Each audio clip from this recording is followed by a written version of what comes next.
In the quiet town of Maplewood, where everyone knew each other's names and neighbors still left their doors unlocked, the sudden disappearance of 29-year-old nurse Emily Carter left the community shaken to its core. Emily wasn't just a nurse. She was the heart of the town's small clinic, always the first to volunteer for extra shifts, always smiling, always checking on elderly patients even after hours. So when she failed to show up for her morning rounds one chilly October day, alarm bells rang instantly.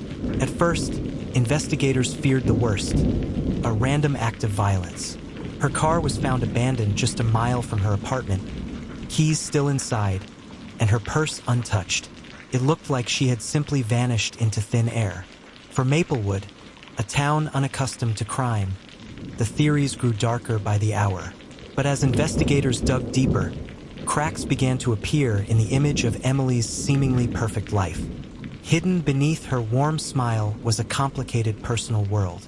Detectives discovered she had been quietly struggling with debt, something few people knew. Even more shocking, she had recently ended a secret relationship with a married man, a well-respected local business owner whose reputation would crumble if the affair was exposed. His alibi the night she disappeared didn't quite add up, and suspicion began to close in on him. The town gasped when whispers spread. Could the man they trusted, who sponsored community events and donated to the local church, be hiding something darker? But just when the case seemed to point toward him, investigators uncovered another twist. Emily had confided in a coworker about feeling watched in the weeks leading up to her disappearance. A former patient of hers, someone she had cared for after a serious accident, had grown obsessively attached to her. He had been seen near her apartment building late at night, lingering, waiting. The shocking truth unraveled when his home was searched. Inside, police found Emily's missing phone, along with pages from a journal he had kept, describing his fixation on her and a chilling plan to keep her close forever. The revelation devastated Maplewood. To think that someone Emily had once nursed back to health had turned into the source of her tragedy left the community both heartbroken and horrified. For Emily's family, the discovery brought painful closure. She had been loved deeply, but in the end, it was that very compassion, her willingness to give so much of herself to others, that drew the wrong person into her life. The story of Emily Carter remains a haunting reminder. Even in the most close-knit towns, darkness can hide in plain sight.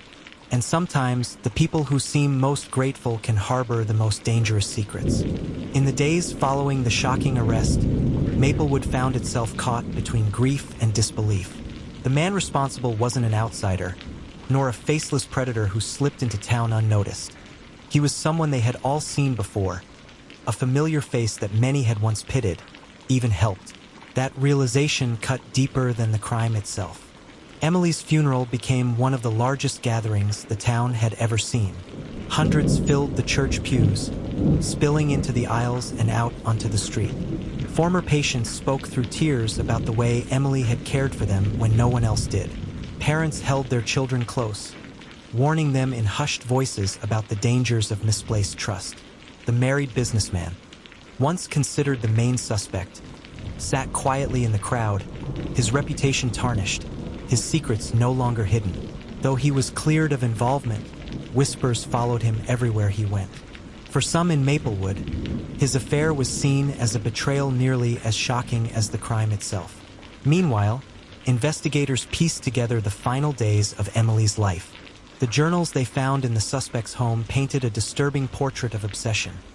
Letters never sent, photographs taken without her knowledge, pages of fantasies where Emily was his and his alone. It was a descent into darkness that no one around him had noticed, or perhaps had chosen to ignore. For Emily's family, closure did not mean peace. Her mother often visited the clinic where Emily once worked, leaving fresh flowers by the nurse's station.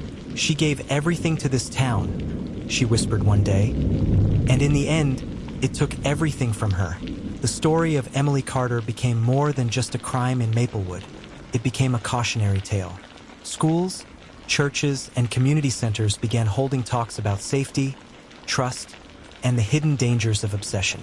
The town learned that evil doesn't always announce itself.